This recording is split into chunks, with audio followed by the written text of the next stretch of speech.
Саламатсыздарбы урматтуу мекендештер, өзүңүздөргө белгилүү болгондой, соңку учурдагы өзүнүн активдүүлүгүн көрсөтүп аткан чоң казат кыймылы тууралуу болмокчу. Деги эле чоң казат кыймылынын бүгүнкү күндө көтөрүп жаткан көйгөйлөрү, идеялары, деги эле чоң казаттын коомдогу орду тууралуу Америкадагы мекендештерибиздин болгон маегин сиздерге тартуулайбыз. Жана ошондой эле чоң казат кыймылынын бүгүнкү күндөгү көтөрүп жаткан көйгөйлөрүн Адахан Мадумаровдун 20 жылдан бери сүйлөп келаткандыгын дагы баса белгилеп өтмөкчүбүз. Адет Айтыкеев агабыз менен ушинтип кезигишип калдык. Американын Бостон шаарында элдин баарын жарып аткан Сыймык Жапкеев агабыз боюнча да суроо бердим да, көз карашы кандай экен деп. Ошого да бир аз өзүңүздүн оюңузду айтып өтсөңүз, азыркы болуп аткан окуялар боюнча дагы. Эми чоң казат боюнча алганда булар мисалы жанагы мунун бир оң жана терс жактары бар. Оң жагынан айта турган болсок, бул чоң казаттын чыкканы бул баягы коомдо эмне үчүн Сыймык Жапкеевди кухняда отуруп сүйлөгөн сөзүн ушунчалык кызыгууну туудуруп, баардыгы мындай коомдо ээрчип атат. Анан өткөндө Азаттык радиосунда карасам, эфирде Өмүрбек Текебаев, легендарлуу Өмүрбек Текебаев, Клара Сооронкулова, анан кийин Талатбек Масадыковдор Азаттыкта Бакыт Асанов менен ушул Сыймык Жапкеевдин феномени деп талкуулашты да.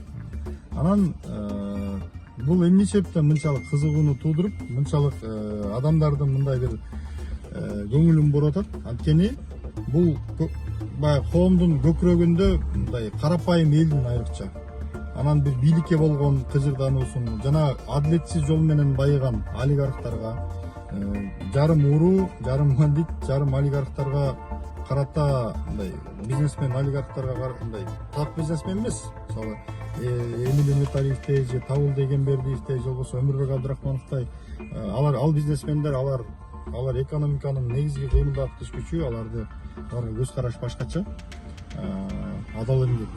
Бирок жанагы уурулук жол менен бийликте жүрүп, анан параллелдүү түрдө мекеме ишканаларды менчиктеп алып, анан ал жерден бизнес кылып, монтип, биягынан кредит алып, мынтип монтип, биринин үстүн жаап, монтип, азыр ошол баягы рызыклардын баарын колдонуп алып, анан иштетип отурган адамдарга карата мындай бир коомчулуктун бир жек көрүүсү бар да, кыжырдануусу. Анан баягы чиновниктер, байлар, ошондой баягы жарым уруу, жарым байлар баардыгы чырмалышып бири менен кудасы өк, тууган урук, ушинтип баягы биринен бири айланып эле жанагы 200-300 үй бүлө улам башкарууда айланып келаткан сыяктуу бир көрүнүштөр коомчулукта мындай бир кыжырдануусун келтирип жүргөн да. Анан Сыймык Жапкеев ошол жанагы көкүрөктөгү жанагы кайнап аткан букту монтип жаранычы тырмап койду да.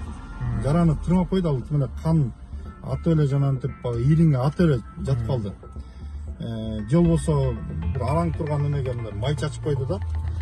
Эми жакшы жагы бул коомдо жанагы элдин ошол жанагы эмесин ойготот, намысын ойготот. Анан бир чакырыкта эми мен оюмча ушул баягы ушул чакырыкты шайлоодо, мына шайлоо келатат. Шайлоодо ойлонгула, башыңар менен ойлонгула. Мамлекетибиз бирөө урууларды көрүп атасыңар, бандиттерди көрүп атасыңар, ошол учурда акылдуу, жөнөкөй карапайым адамдар бар.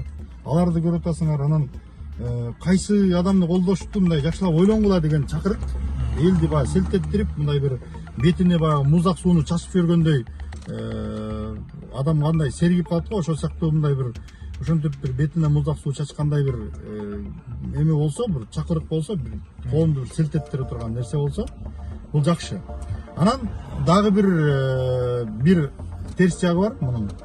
Жанагы коомдогу жараны козгогондон кийин бул жанагындай жарандык тирешүүлөргө да алып келиши мүмкүн. Мисалы жанагындай ошол Жумалиевке окшогон байлар, чиновниктер, алар баягы акырын тымызын аларга каршы, элдерге каршы, ошондой бир топторго каршы күрөштөрдү баштап, ортодон анан тирешүү баягы эми кызыл кекиртек келе жерге секиртет деп кыргыздар айтат го. Байлык деген аябай мындай таттуу болот да.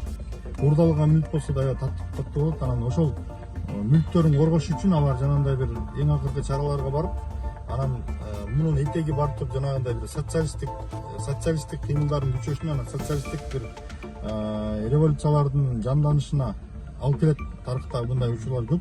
Мисалы Октябрь революциясы дагы ошондой жол менен барып, жанагы кедейлердин байларга болгон кыжырдаасын көнүтүп, анан кедейлер көбөйүп кеткендиктен орто класс жок, жанаң байлар, анан кийин жарды жалчы кедейлер баягы күнүмдүк курсагын тойгузуп, бизде бар адабиятта бар го, тиги байлардын коюн кайтарып, курсагын тойгузуп, айран ичип, анан анча мынча бир эт жегенде сүйүнүп, ошентип баягы күнүмдүк тиричилик үчүн кой кайтарып, жарды жалчы болуп жашаган көпчүлүк карапайым калк жөнүндө томаяктар жөнүндө мындай көп окуп калганбыз, мисалы. Анан ошол баягы кедейлер ушундай кыжырдануусун баягы Ленинге окшогон жанагындай кандай десем авантюристтер мындай козгоп койгон дагы ошону алып туруп, анан кийин бир коомду целый бир эмени төңкөрүшкө алып барды. Коомдук бир төңкөрүшкө алып барды.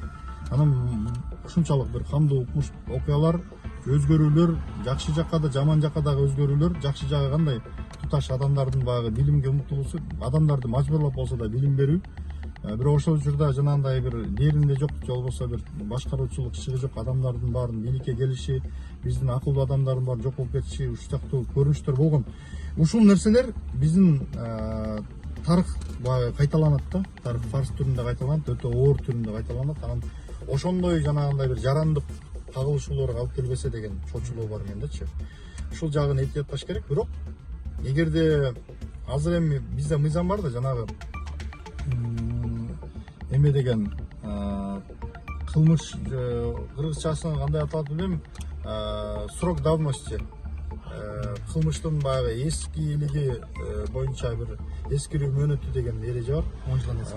10 жылдан бир чоң кылмыштар, ушу коррупция сыяктуу кылмыштар, ошол жанагы присвоение чужого имущества деген сыяктуу кылмыштар эң эле максимум түрдө 10 жылдан кийин ал эскирип калат дагы, ал кылмыш козголбойт мыйзам боюнча. Анан бизде дагы бир мыйзам бар, баягы эреже бар, баш мыйзамда да бар. Мыйзамдар артка оорлотуучу жагдай болгондо артка иштебейт. Анан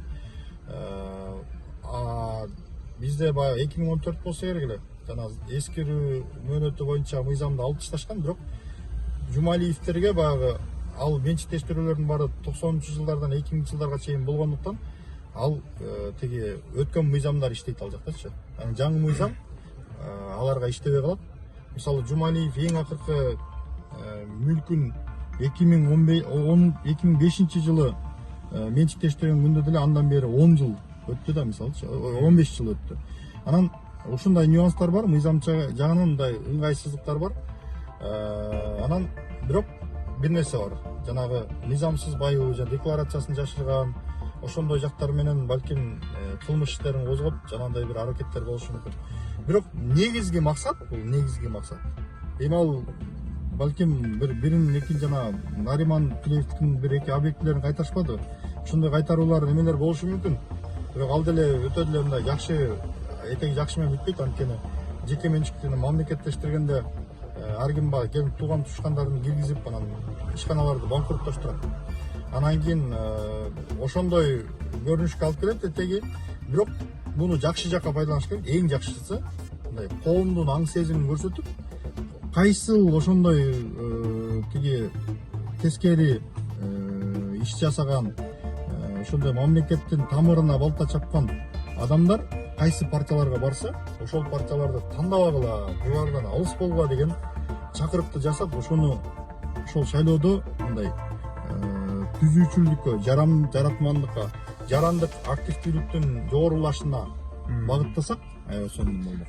Анда бир экинчи суроо да. Мисалы үчүн да, мен лично өзүм 10 жылдан бери бүтүн Кыргызстанды шайлап келем да. Адахан Кимсанбаевичти, ушул именно ушул азыр Сыймырча Пикеев айтып аткан нелерин кашап келем. И шайлоодо акчасында жогуна карабай 50 миң деген, 100 миң деген добуш алышып, экинчи, үчүнчү келет да. Адахан Кимсанбаевич. Ага эч ким тана албайт. Бир тыйын өзүнүн эмесин куратпай туруп. Кандай ойлойсуз, Сыймырча Пикеев баштаган чоң казак өзүнүн кыймылы дагы ушундай ийгиликтерге жетет го, эмне го барбы, шанстары барбы ушул шайлоодо? Эми бул мындай да, мисалы биздин ошол жана активдүү адамдардын аракетине жараша болот. Алар кандай максатта чыкты, чындап эле таза максатта чыгып атабы? Негизи элди колдоп атат, коомчулук реакциясы аябай жакшы болуп атат, бирок алар кандай максатта чыкты? Максаты алардын жете турган койгон максаттарынын маарасы кайсы жерде? Ошону кыялдагы маарасы. Анан аракети канчалык? Ошондон андан тышкары элдин, коомдун баягы реакциясы, ошого жараша реакциясы, ошонун баардыгы ошол нерсе бул аныктоочу фактор болуп калат да. Ал эми Адахан Кимсанбаев боюнча айта турган болсок, Адахан Кимсанбаевди мына 90-жылдары сенин деле эсиңде болсо керек, 2000-жылдары мисалы депутат дегенде Өмүрбек Текебаев анан Адахан Мадымаров эске келчү да дайымачы. Депутат дегенде эле ошол экөө көз алдыбызга тартылчу.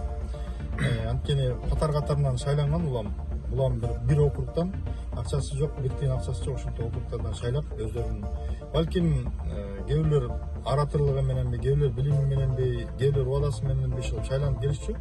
Ошолордун арасында ошол мындай Кашкайып, ошол экөө Текебаев, анан Мадымаров көп көрүнүчү да. Анан Адахан Мадымаровдун көп позициясын, ошол жанагындай ачык позициясын, курч позициясын колдойм.